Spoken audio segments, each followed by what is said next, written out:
오늘 설교의 성경 본문 말씀 제가 봉독하겠습니다. 에베소서 4장 7절부터 12절까지입니다. 거룩하신 하나님의 말씀입니다. 우리 각 사람에게 그리스도의 선물의 분량대로 은혜를 주셨나니 그러므로 이르기를 그가 위로 올라가실 때에 사로잡혔던 자들을 사로잡으시고 사람들에게 선물을 주셨다 하였도다. 올라가셨다 하였은즉 땅 아래 낮은 곳으로 내리셨던 것이 아니면 무엇이냐? 내리셨던 그가 곧 모든 하늘 위에 오르신 자니 이는 만물을 충만하게 하려 하심이라.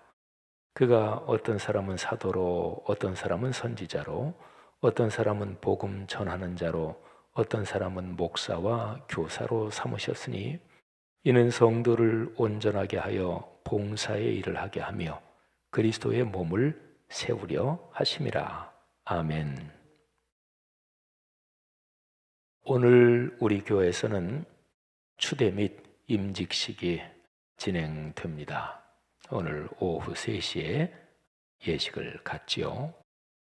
그리스도의 몸인 교회에서 거룩한 교단법에 따라 직분을 받아 섬기시다가 정년이 되셔서 이제는 명예장로, 명예권사, 명예안수집사님으로 추대되시는 분들에게 교회적으로 고마움을 표합니다.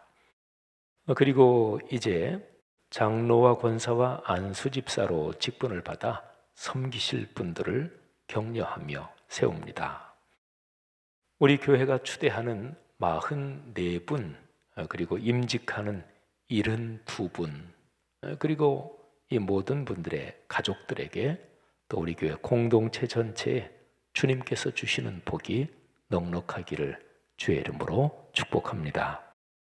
교회는 사람들의 모임이지만 동시에 이 공동체에 삼위일체 하나님께서 함께 계십니다.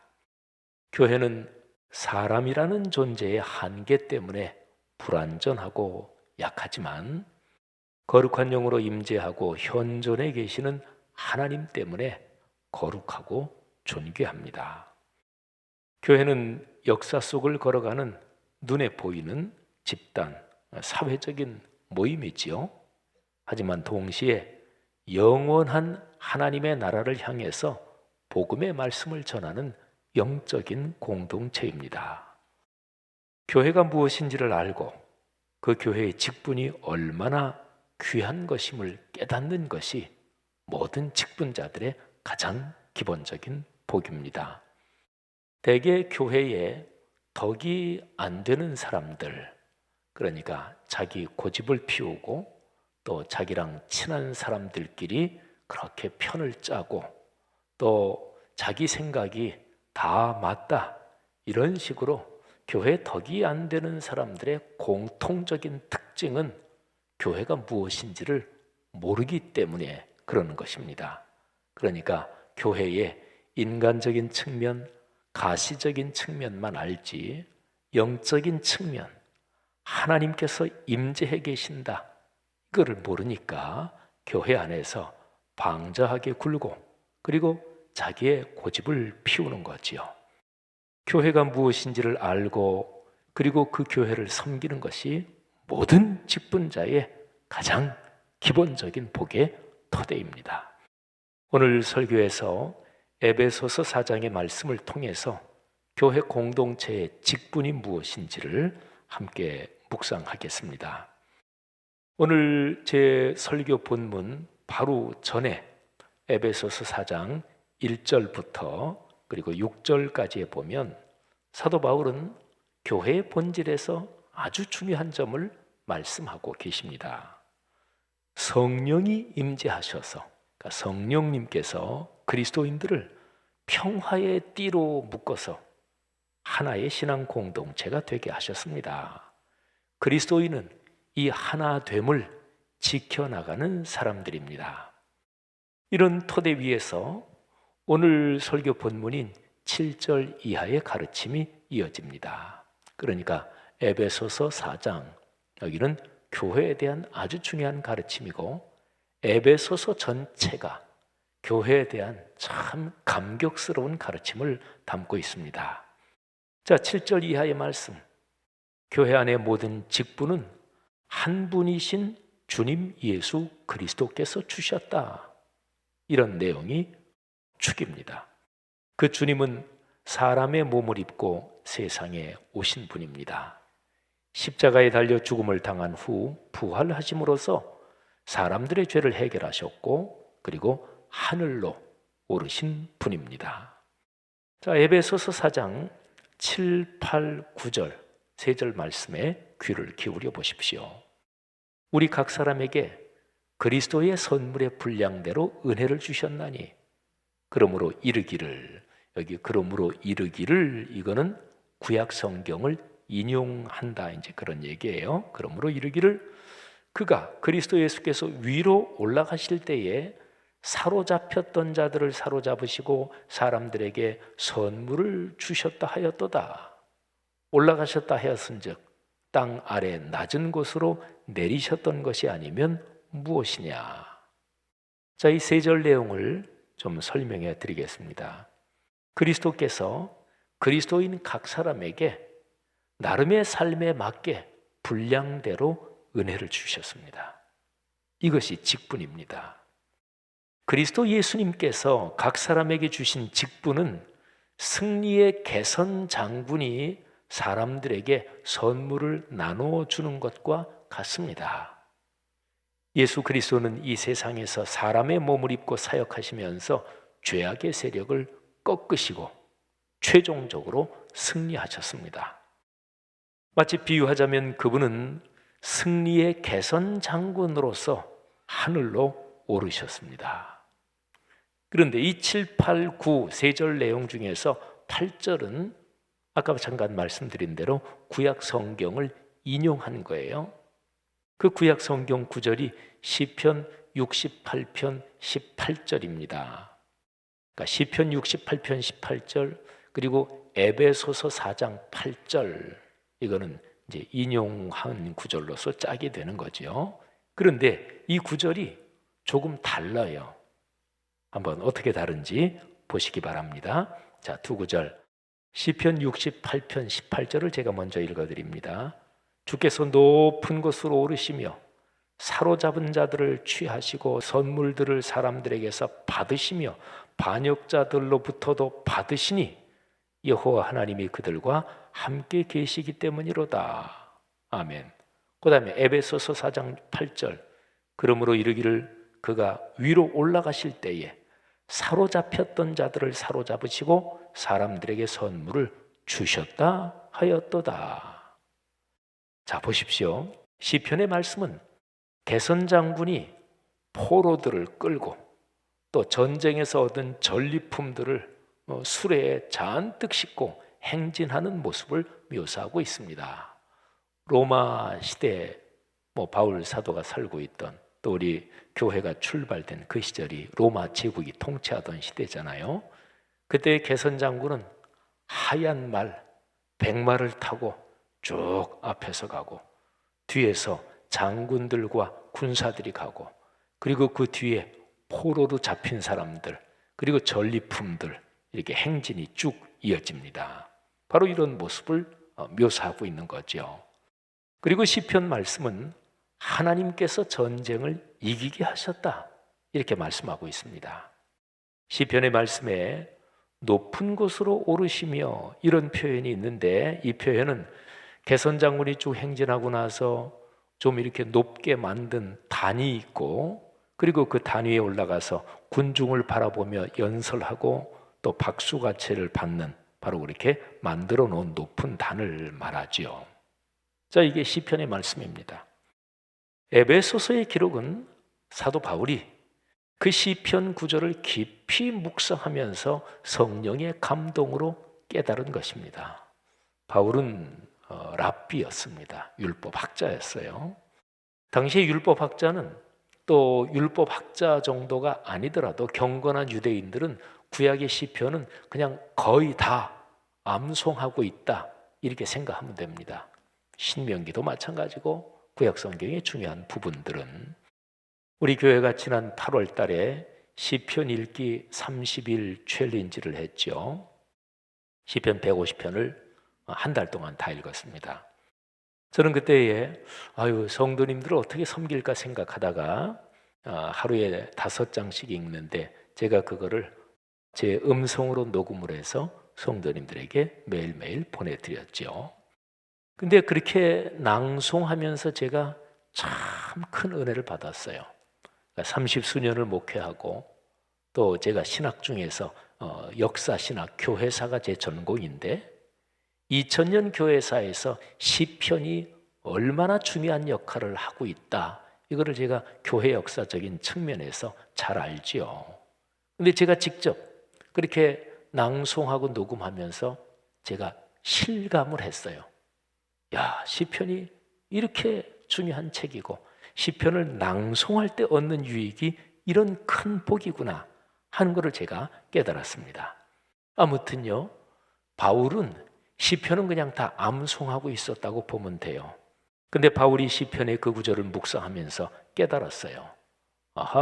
시편의 이 구절에서 개선 장군이 높은 단으로 오르신다, 이게 예수 그리스도께서 하늘로 승천하시는 바로 여기에서 이 말씀이 성취됐구나, 이거를 깨닫고 그렇게 해석하는 거지요. 시편의 말씀에서 예수 그리스도의 승천을 본 것입니다. 세상의 개선 장군은 사로잡은 포로와 전리품을 한껏 자랑하면서 행진합니다. 하지만 승천하시는 예수 그리스도는 당신을 믿는 사람들에게 선물을 나누어 주시면서 하늘의 보좌로 행진하십니다. 주님은 참혹한 전쟁이 아니라 십자가의 희생을 통한 평화의 끈으로 교회 공동체를 세우셨습니다.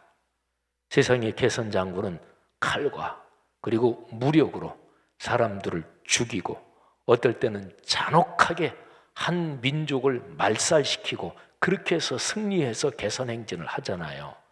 근데 예수 그리스도는 예루살렘에 입성할 때도 전쟁을 위해서 쓰는 동물인 말을 타지 않으시고 어린 나귀 새끼를 타고 입성하셨고, 다른 사람을 죽이는 것이 아니라 자기의 목숨을 버려 희생하시는 십자가 사건을 통해 하나님의 평화를 이루셨고 그 평화의 끈으로 교회 공동체를 세우셨습니다. 그리고 그 교회가 사명을 감당하도록 그리스도인에게 직분을 주십니다. 여러분, 찬송가에도 마귀들과 싸울지라 죄악범한 형제요, 또 나는 주님의 군사라, 말하자면 신앙생활의 여정을 영적인 싸움, 전쟁에 비유하는 찬송가도 있고 성경도 그런 구절이 있죠. 그런데 그리스도인이 세상을 살아가면서 이 세상의 교회 외에 다른 집단이나 다른 사람을 적대시하고 공격적으로 나가는 것은 절대로 성경의 뜻이 아닙니다. 십자가는 적대적이지 않습니다. 십자가는 자신을 희생함으로써 원수를 포용한, 이것이 십자가고 그게 기독교의 근본 정신입니다. 그러니까 기독교인 중에서 타 종교에 대해서 적대적으로 나가고 법당에 가서 부처상을 훼손하고, 그거는 기독교인이 아니에요. 신앙을 잘못 배운 거예요. 그리스도인은 포용하고 사랑하는 이 역설적인 위대한 힘으로 복음을 전하는 거죠. 사랑하는 성도들이요, 추대되고 임직되는 직분자들이요, 직분에 관한 가르침에서 가장 중요한 점이 바로 이것입니다. 오늘 제가 말씀드린 7, 8, 9절에서 중심 내용은 직분자를 누가 세우느냐, 그리스도께서 직분을 주시는 거예요. 교회의 직분자는 하나님께서 세우시는 것입니다. 예수 그리스도께서 성령을 통하여 주십니다. 이것을 깨닫는 것이 중요합니다. 그리고 이 직분을 선물이라 그랬잖아요. 보상이라 그러지 않았습니다. 그만큼 했으니까 마땅한 대응으로 주는 보상이다 이러지 않았고, 선물이라고 했으니 직분을 받는 사람들의 능력이나 그 사람들의 탁월함이 근거가 아닙니다. 대개 직분을 받을 때 그렇지, 나 정도면 이제 내가 당연히 장로가 돼야지. 내가 장로 될 때가 벌써 늦었지. 나 정도면 권사 안수 집사가 될 자격이 충분한데 사람들이 나를 이제야 인정해 줘. 이런 사람들이 나중에 교회에 부덕을 끼칠 수 있습니다. 진실한 마음으로 하나님 앞에서 자기 가슴에 손을 얹고, 주님, 제가 이 직분에 자격이 없는 사람입니다.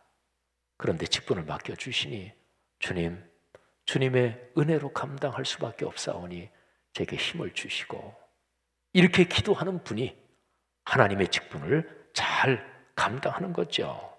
그러니까 본인의 능력이나 탁월함이 근거가 아닙니다.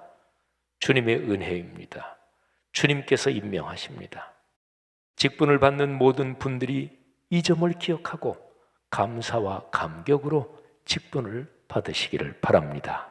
받은 직분을 충성으로 감당하여 큰 복을 얻으시기를 주님의 이름으로 권면합니다.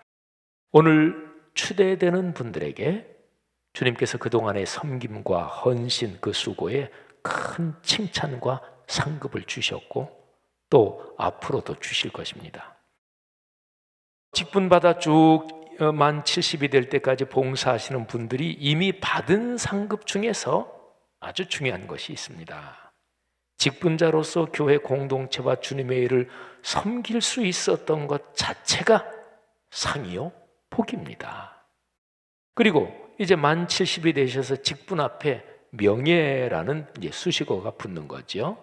명예장로, 명예권사, 명예안수집사. 이거는 그 직분에, 거기에서 직분을 벗는다는 것이 아닙니다. 교회가 사람들의 모임이기 때문에 제도적인 면이 필요하고, 그래서 교회의 제도에서 조금 뒤로 물러나서 후배들이 잘 일할 수 있도록 격려한다는 것입니다. 장로와 권사와 안수집사의 그 직분에 담긴 사명은 하나님 나라 갈 때까지 이어집니다. 자, 오늘 우리가 묵상하는 에베소서의 본문에서 직분에 관해서 하나 더 배울 것이 있습니다. 자, 먼저 배운 것은 직분은 하나님께서 세우신다, 이것이죠. 자, 하나 더 배울 것이 있습니다. 주님께서 교회의 직분자를 세우시는 목적이 무엇인가 하는 점입니다. 자, 에베소서 4장 10절부터 12절 말씀을 한번 들어보십시오. 내리셨던 그가 곧 모든 하늘 위에 오르신 자니 이는 만물을 충만하게 하려 하심이라. 그가 어떤 사람은 사도로, 어떤 사람은 선지자로, 어떤 사람은 복음 전하는 자로, 어떤 사람은 목사와 교사로 삼으셨으니 이는 성도를 온전하게 하여 봉사의 일을 하게 하며 그리스도의 몸을 세우려 하심이라. 아멘. 자, 내리셨던 분, 곧 사람 몸을 입고 세상에 오신 예수 그리스도시지요. 이분이 하늘 위에 오르셨습니다. 신약 성경에 예수님에 대해서 얘기할 때 내리셨던 분, 오르신 분, 그러니까 세상에 오시고 그리고 승천하시고, 이게 중요한데 이게 많이 나와요. 근데 이유가 있습니다. 초대교회 시절에 십자가에 달려 돌아가셨고 부활하셨고 이제는 승천하신 그 예수라는 그 사람 이름이 예수라는 그분이 하나님의 아들 구세주다. 이 연속성, 이 믿음이 기독교 신앙의 핵심인 거예요. 심장인 거예요. 그래서 신약 성경에서는 내리셨던 분, 또 올리우셨던 분, 이런 표현이 나오는 거죠. 자, 그런데 예수 그리스도의 모든 사역, 이 세상에 오셔서 사람 몸을 입고 하신 모든 사역, 또 승천하신 그 모든 예수 그리스도 사역의 궁극적인 목적이 뭐냐? 만물을 충만하게 하는 것, 이것입니다. 하나님께서 창조하신 세상은 본디 아름다움, 선함, 그리고 축복, 이런 걸로 충만했고 가득했습니다. 그런데 죄악이 세상에 들어와서 이 하나님이 충만하고 가득하게 채워놓으신 이것이 빈약해지고 추해지고 악해졌지요. 하나님의 아들 예수 그리스도께서 세상에 오신 것은 사람을 비롯한 창조 세계 전체를 다시금 창조 때의 충만함으로 회복하시려는 것입니다. 그러니까요, 만물을 충만하게 한다. 이 충만하게 한다는 뜻은 우리가 사는 사회와 세상이 주님의 뜻에 따라 아름다움으로 가득해진다. 말하자면 구원받는다. 이 표현이 에베소서 또는 골로새서, 성경 여러 다른 표현에서 만물을 충만하게 한다. 하나님은 만물 안에서 만물을 충만하게 하시는 분이다. 이런 표현이 나오는 건데 그게 바로 세상을 구원한다. 이거의 또 다른 표현입니다. 그런데 하나님은 직분자를 세우심으로써 만물을 충만하게 한다 하셨으니 직분자를 세우심으로써 만물을 구원하는 거예요. 그러니까 직분자의 그 직분의 궁극적인 목적은 만물을 구원하는 이 일을 하는 거예요. 어느 나라, 어느 국가나 그 국가에서 제일 영광스러운 일이 무엇일까요? 제일 영광스러운 사람한테 뭐가 주어지지요? 그거는 국가 훈장. 대한민국 국가에서 최고의 어떤 훈장이 있을 거 아니겠어요? 근데 국가 훈장은 왜 주어지는 줄 아십니까? 그 국가의 존립과 생존과 번영의 발전에 기여한 공로로 주어집니다. 그러니까 한 국가에서 또는 한 민족에서 가장 영광스러운 것은 그 국가와 민족을 위해서 헌신했다, 국가와 민족을 위해서 큰일을 했다, 이렇게 인정받는 것입니다. 그래서 장례식에서 한 국가에서 최고의 장례식은 국장입니다. 여러분 생각해 보세요. 국가에서 내가 국가를 위해서 일한다 이러면 영예가 대단한 거 아니겠어요? 미국은 그런 전통이 아주 강합니다. 그래서 종종 그런 외신 기사나 그런 걸 보지요. 어떤 노병이 이렇게 비행기에 탔는데 어떤 1등석에 앉은 그 사람이 노병이 1등석을 지나서 저 뒤쪽으로 가는데 일어나가지고 여기 앉으십시오. 제가 당신 자리로 가겠습니다. 이런 거라든지 그런 미담은 미국 사회에 많아요. 국가와 민족을 위해서 봉사했다는 것이죠. 그런데 직분자는 하나님의 나라를 위해서, 만물의 구원을 위해서 하나님이 세우신 직분입니다. 자, 이렇게 구원하는 일을 담당하게 하시려고 하나님께서 세우신 공동체가 교회입니다. 오늘 에베소 본문에 사도, 선지자, 복음 전하는 자, 목사, 교사 이런 직분이 나오는데 오늘날로 말하면 장로, 권사, 안수집사, 교회학교 교사, 찬양대원 등등 여러 가지 직분이 다 포함되겠죠. 이 교회 안의 모든 직분은 그 직분을 받은 사람 자신과 그리고 그 교회 성도들을 온전하게 하고요, 봉사하게 합니다. 오늘 여기 정확하게 나온 표현이죠. 온전하게 하며 봉사하게 한다. 근데 봉사란 이 표현을 잠깐 생각해 보십시오. 죄로 타락한 사람은 기본적으로 이기적입니다. 자기 중심적입니다. 그리고 늘 내게 뭐가 이익이 되느냐 이걸 생각합니다. 교회 생활하고 신앙 생활하면서 신앙이 성숙한다는 얘기는 자기 중심적이고 이기적인 게 이게 변화된다는 거예요. 근데 신앙 생활을 오래 하면서 늘 기준이 누가 나하고 친해? 누가 나한테 잘해줘? 이걸 생각하는 사람은 신앙생활을 오래 해도 늘 여전히 어린아이의 상태에 있고, 성경 지식이 제 아무리 많아도 교회에서 제 아무리 중요한 직분을 받았어도 저처럼 목사로 살아간다고 할지라도 누가 나하고 친해? 누가 나한테 잘해줘? 이 생각을 벗어버리지 않는 한 그 사람은 신앙적으로 어린아이입니다. 이게 바로 타락한 인간의 본성이에요. 이기적이고 자기 중심적이고. 그러나 직분을 받아 신앙이 자라면서 남을 생각하고 남을 돕는 사람으로 변화됩니다.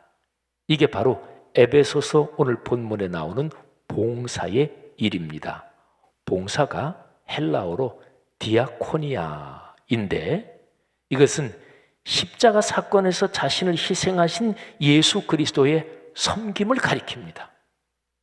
예수 그리스도가 쓰신 그 당시에 신앙생활 영역에서 쓰이던 단어가 아니었어요.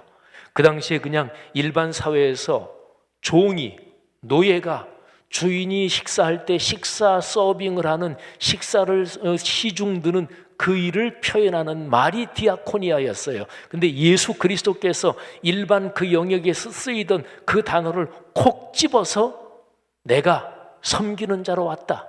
내가 노예처럼, 노예가 주인의 식사 시중을 들듯이 내가 그렇게 디아코니아 한다. 이거를 예수님께서 일반적인 단어를 콕 집어서 가지고 오셔서 하나님을 섬기는 자는 이렇게 섬겨야 된다. 그렇게 쓰신 단어가 디아코니아. 오늘 여기 에베소서의 봉사의 일, 바로 이 단어입니다. 그런 봉사로서 그리스도의 몸인 교회가 세워집니다. 자, 그러면 보세요. 에베소서 4장 10, 11, 12절 3절에 직분자를 세우는 목적이 두 가지로 표현되어 있습니다. 자, 10절 만물을 충만하게 하려 하심이라. 12절 그리스도의 몸을 세우려 하심이라. 이걸 잠깐 보세요. 이 두 가지가 뗄 수 없이 연결되어 있습니다. 자, 먼저 그리스도의 몸인 교회가 올바르게 세워집니다. 그리고 나서 이로써 만물이 충만하게 됩니다.